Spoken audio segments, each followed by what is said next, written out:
Well, hello and happy Christmas 2018. A long-standing tradition that I have, going back many years, is that on Christmas Day, I always watch the Queen's Message. Yes, the Queen's Message. Now, I understand people in non-Commonwealth countries like the United States really don't have much exposure to the Queen, and they find it a bit perplexing. And I will say I'm definitely not a monarchist, but I will tell you why I actually watched the Queen's Message on Christmas Day. Queen Elizabeth II has done a remarkable job of keeping her politics and her affairs outside of our country and the rest of the Commonwealth, and I respect that. Today, largely, Her Majesty is a symbolic remnant to the old British Empire. And Her Majesty, having served longer than any other monarch in the world that is alive today, has served with grace and dignity. And compared to her children and grandchildren, who will eventually inherit the throne, Her Majesty brings a certain quality that will definitely be lost upon her passing. And Her Majesty has done some interesting things during the Christmas message.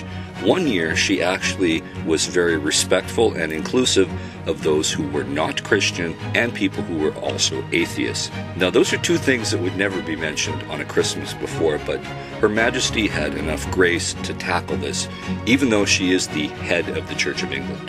And now, I give you Her Majesty Queen Elizabeth II.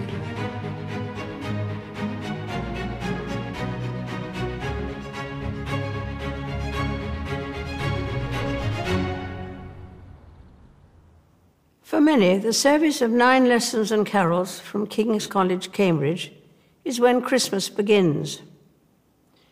Listened to by millions of people around the world, it starts with the chorister singing the first verse of Once in Royal David City. The priest who introduced this service to King's College Chapel exactly 100 years ago was Eric Milner White. He had served as a military chaplain in the First World War. Just 6 weeks after the armistice, he wanted a new kind of service, which, with its message of peace and goodwill, spoke to the needs of the times. 2018 has been a year of centenaries. The Royal Air Force celebrated its 100th anniversary with a memorable flypast, demonstrating a thrilling unity of purpose and execution. We owe them and all our armed services our deepest gratitude. My father served in the Royal Navy during the First World War. He was a midshipman in HMS Collingwood at the Battle of Jutland in 1916. The British fleet lost 14 ships and 6,000 men in that engagement. My father wrote in a letter, "How and why we were not hit beats me." Like others, he lost friends in the war. At Christmas, we become keenly aware of loved ones who have died, whatever the circumstances. But of course, we would not grieve if we did not love. Closer to home, it has been a busy year for my family.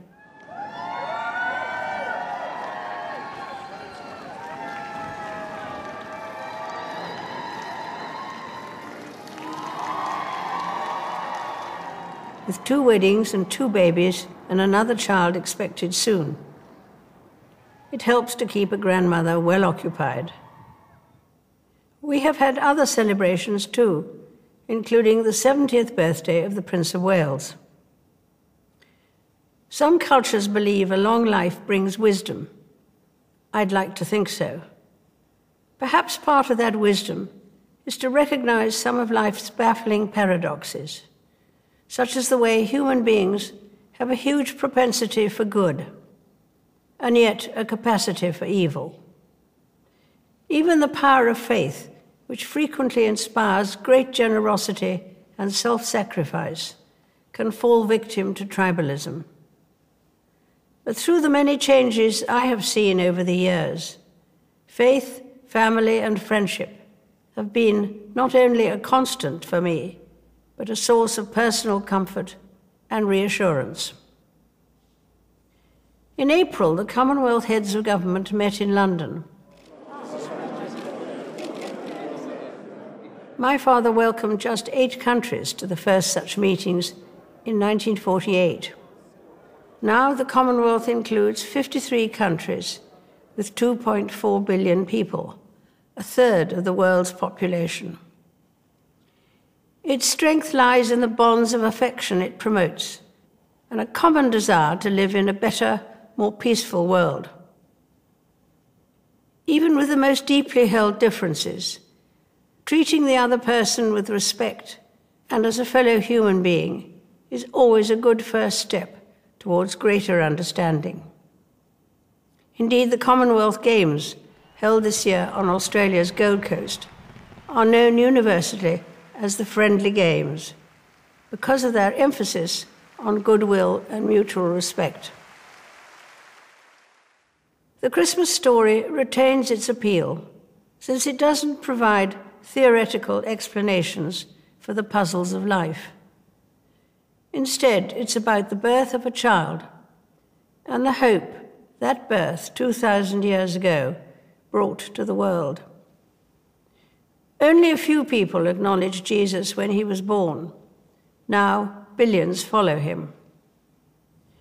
I believe his message of peace on earth and goodwill to all is never out of date. It can be heeded by everyone. It's needed as much as ever. A very happy Christmas to you all.